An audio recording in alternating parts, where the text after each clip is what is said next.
Chapter 3. Big Nose starts to give Steve more and more criminal responsibilities for the Scorpions. Steve can't stop thinking about beautiful blonde Kristen, but he tries to convince himself that he can't like a girl who is as proper as she is. Steve thinks about how he would enjoy a girlfriend so he could have someone who would listen to him and share experiences with him. Throughout the days, the Scorpions do household chores around their base, because Big Nose always tells them that they are bikers, not pigs on motords, podecacons. Every day at 4:30 p.m. the Scorpions have a gathering at their base, and it is very important that everyone is there, and one day, Big Nose notices that Steve is not there. Steve was deciding whether or not he would go to William's school to meet up with him. It was the first time that Steve hadn't worn his Scorpion jean jacket, and he wore a plain white t-shirt that revealed his tattoo on his shoulder, a small red rose that represented his unknown mother.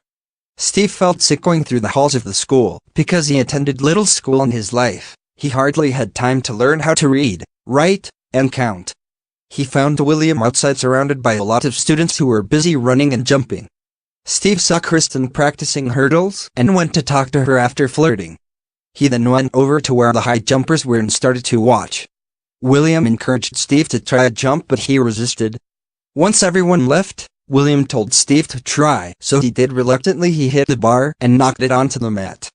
Steve was really mad and told William that he knew that he couldn't redo the jump that he did at the Desmarais, and then he stormed away. William explains to Kristen that he needs Steve to compete because he knows that he can be an incredible addition to the team. Steve heads back to town and realizes that he missed the daily Scorpion meeting. Then Big Nose and others approach him and question where he was. Kristen had followed Steve into town and pulls up beside him in her car, in front of the other Scorpions.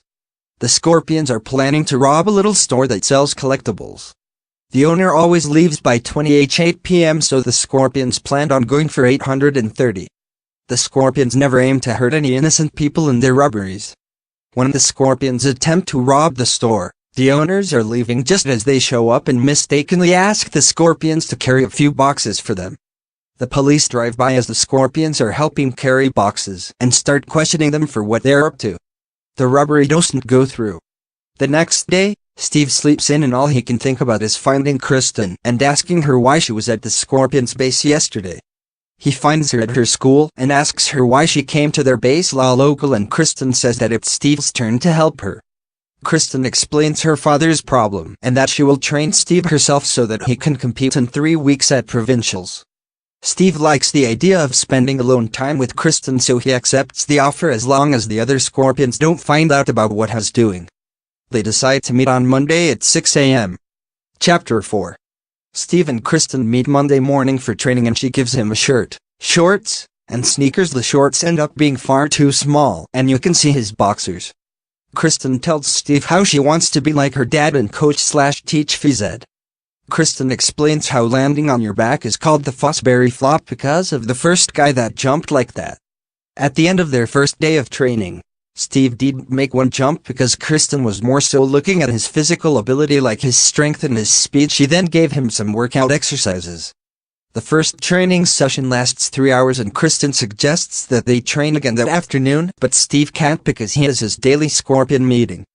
Kristen suggests that they come later in the night around 7, and Steve agrees, but says that he can't make it every night. He subconsciously tells Kristen that they usually have robberies at night. Kristen tells Steve that she doesn't care what he does in his private life, she just wants to help her dad out. Kristen and Steve meet every morning and every night, and he can eventually jump 1.90 meters easily, but he needs to get to 2 meters to go to nationals and get a medal. A week before provincials, Steve still can't jump 2 meters, and he doesn't believe in himself. Steve thinks that Kristen actually looks at him like an attractive boy now, and they continue to flirt. 2 days before the competition, Steve jumps the 2 meters that he needs.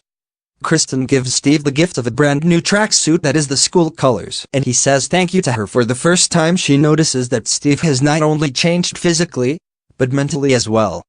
Steve's competition is planned for 10 p.m., and in the days prior, he becomes nervous. The Scorpions were going to have their annual meetup with another gang, the Tigers, and then attempt to steal from a transport truck at 8 p.m. on their own, but Steve has to be at the track for 9 p.m. an hour before his competition.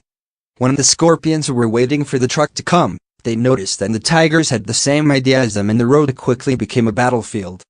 A tiger attacks Big Nose and Steve saves him. Big Nose realizes that at the Tiger/Scorpion rendezvous, he told the Tigers their plan to steal from the truck, realizing that this time, he was the one who put his family in danger. Big Nose notices that Steve left the scene at the same time as the Tigers in a rush. Steve arrives at the track at 9:30 instead of 9 and surprises William in his new tracksuit and gets ready for the competition. Sandy Whitten, a black high jumper sauteur noir, has long legs and wore a bandana on his head, was one of the highest jumpers at provincials. Sandy and Steve start to make fun of each other as the competition goes on. When the bar reaches 1.95 meters, there are 3 jumpers left. Sandy makes it on his first try, Steve on his second, and the third jumper on their third. When the bar raises to 2 meters, all 3 jumpers miss their first jump. Sandy get it on the second, but Steve and the other miss their second. At this point, they are the last event of the day, so many other athletes are watching them. Steve makes the jump, making him and Sandy both qualify for nationals. Sandy gets gold and Steve gets silver. As Steve is leaving the competition, he realizes that he is not alone, and that Big Nose saw everything that happened at the meet. Chapter 5.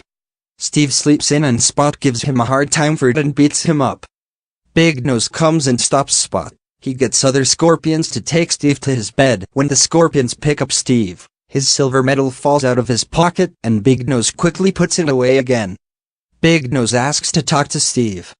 He says thank you for saving him from the Tiger's dog.